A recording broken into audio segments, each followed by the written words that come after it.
Hello, I am Ross Cheesewright from Japanese Knotweed Limited Environmental Controls, and I'm here with David Richards today from Roach Pittis. We have a bit of a juicy topic, something that's been coming up a lot recently in the press. It is of course Japanese knotweed law. So thank you very much for speaking with us today, David. No problem at all. So just before I crack on with some of these burning questions that people will have for you, would you mind just telling me just a little bit about yourself, a little bit about Roach Pittis and what you guys do? Yes, absolutely. I mean, I've been working at Roach Pittis now for a couple of years, and we specialize in Japanese knotweed legal claims, which is a bit of a niche area in law, really. Not many solicitors throughout the UK specialize in Japanese knotweed, whereas we uh, we we focus on that area, and we've got lots of cases regarding knotweed. So I just have a few questions for you on the Japanese knotweed legal angle. Obviously, it is a problem that is getting bigger. Japanese knotweed itself is becoming more prevalent throughout the country. And as we've seen in sort of local papers and things, there are a lot of different legal issues. But what are some of the most common questions that clients come to you to ask about knotweed? Yes, I mean, probably the most common question that clients come to me regarding knotweed is, does it affect the value of my house? That's primarily what they're most concerned about. And the answer to that question is simply yes, unfortunately. If your property is affected with knotweed, then you can see a diminution in value of up to 10% of the actual value of your home. So it is a significant problem. Yeah, that's quite a chunk actually, especially when, we're talking about the price of a house. Um, so if somebody, let's say, they have a problem with Japanese knotweed, sort of in a nutshell, how do you help them? Like, what is your role in the process? Yeah, so what we try and do for clients is we try to recover first and foremost the loss in value to their property from the defendant. Um, Secondly, we also aim to recover the costs of treating the knotweed, including an insurance-backed guarantee as well, which is very important in the event that you ever come to sell the property in the future. Um, you have to make sure that it's got a fully kind of insurance backed guarantee with the treatment program to ensure that mortgage lenders will, agree to grant mortgage to any prospective buyers. And in terms of this, this angle of getting back some of the lost value and things like that, is that in cases of encroachment, or is that in cases of, it's on my property? What is the sort of difference there? Yeah, so when it comes to kind of loss in value to properties, the loss in value will be more if the knotweed's actually physically within your boundary of your property.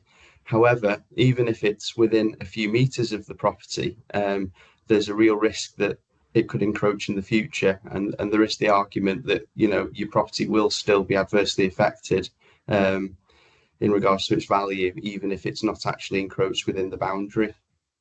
I see. So it's definitely not something you want to ignore. You're going to need some sort of legal advice here, right?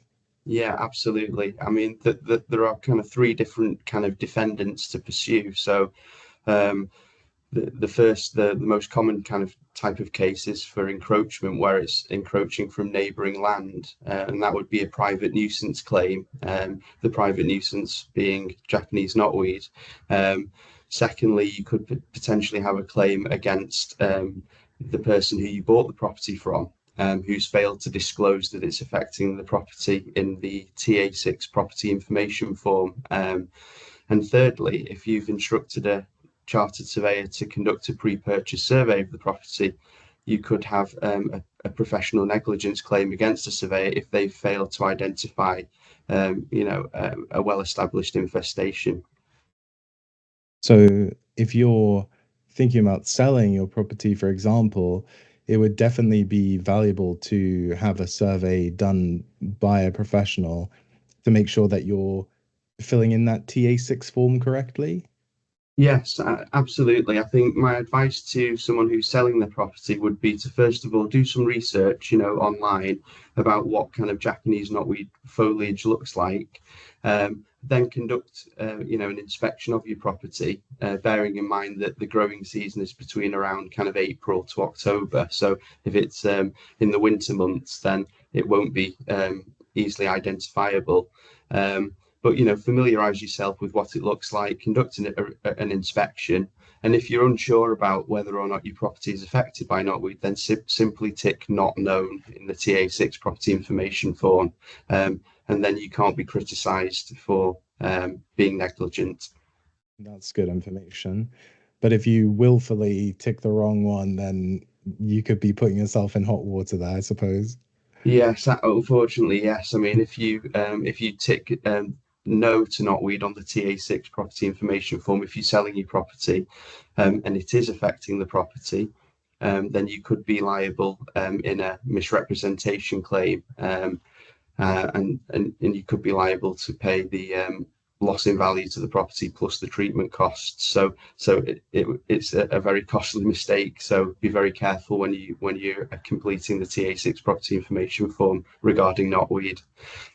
Yeah, this is all really good advice. It's an area that I didn't know a lot about myself.